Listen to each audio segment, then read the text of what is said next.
Probably maybe that you don't know. My name is Larry Rader. I'm from Jeanneret, Louisiana, a small community. I'm one of 8 children, 4 boys, 4 girls. Finished school in Jeanneret. I went to the military myself. I'm an Air Force veteran, Vietnam era veteran. Served the country. After I served my country, I decided to attend the University of Maryland, and then came home and I attended USL. Wife got pregnant, had to get a job. Went offshore, worked offshore for about 8 years for Shell Oil Company.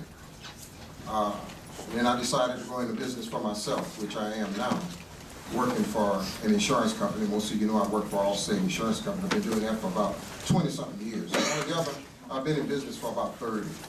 So, you know, I'm here today because I feel that there's a need for an individual like myself, a business person. Someone that has actually worked from the bottom and worked his way up. Somebody that can understand the challenges that we face today. Let's talk a little bit about some of those challenges that we're facing. One of the things I would like to promote, which is already the law, but just to reinforce it, is equal work for equal pay. Now, there's absolutely no reason a woman should get paid any less than a man. Absolutely no reason. You know, 60% of the women in our workforce are working with a child in the family. And it's having a very, very bad effect on our federal tax dollars that's being generated. Another thing about me, I'm pro-gun. I believe in guns. My dad, you know, he fed us with his gun. And I'm pro-life as well. I'm pro-life from the womb to the tomb. That may sound kind of funny to you. What does that mean, from the womb to the tomb? Well, I'll tell you, I'm pro-life from the time that fetus becomes a child until that individual goes into the grave. I believe that it is the government's responsibility to take care of you, not necessarily to hold your hand, but to give your hand up when it's time and when it's necessary. I believe we need an increase in the minimum wage. A lot of our people, they're laid off right now. They're not working. Working for $7.50 an hour, minimum wage, you average right at about $1,200 a month. Go figure.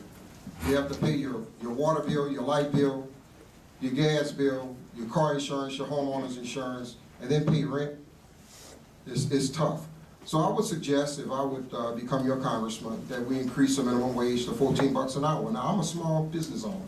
I know that that will have a negative impact on my business. So some provisions would have to be provided specifically for that. The affordable health care, most of us know it as Obamacare. It's a good program. It's been around for a while now. We certainly don't want to dismantle it. You hear a lot of talk about it being dismantled. I don't think that's something that we need to do. I think we need to tweak it. You know, just like when Social Security first came out, it wasn't perfect, but they tweaked it to where it is today. Affordable college education, I'm going to pull a Bernie Sanders off on everybody in here, because I really do believe education should be free. I really do believe it. Some of you older guys in here sort of remember when it was almost free. So how are we going to pay for that? You know, Larry, you're talking a lot of stuff you want to do. How are you going to pay for it? Well, let's go back. Let's go back in your mind and let's remember when we bailed out the banks. Remember when we bailed out Wall Street? Remember when we bailed out the auto industry? Remember that? You paid for that.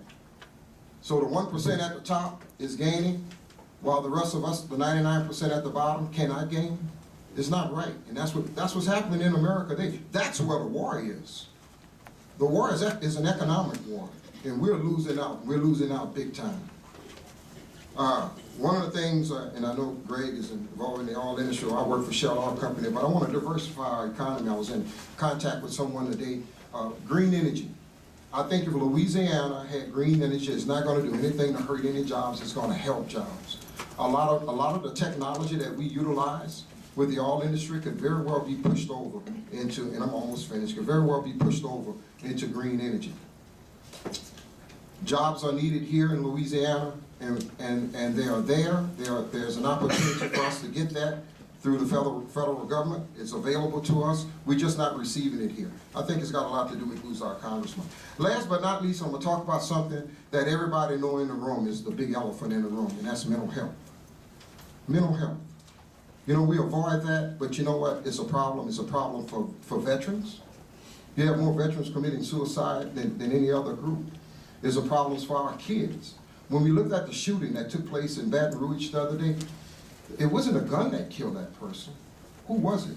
It was the individual. What made that individual do what they did? It's a mental health problem, even in our schools.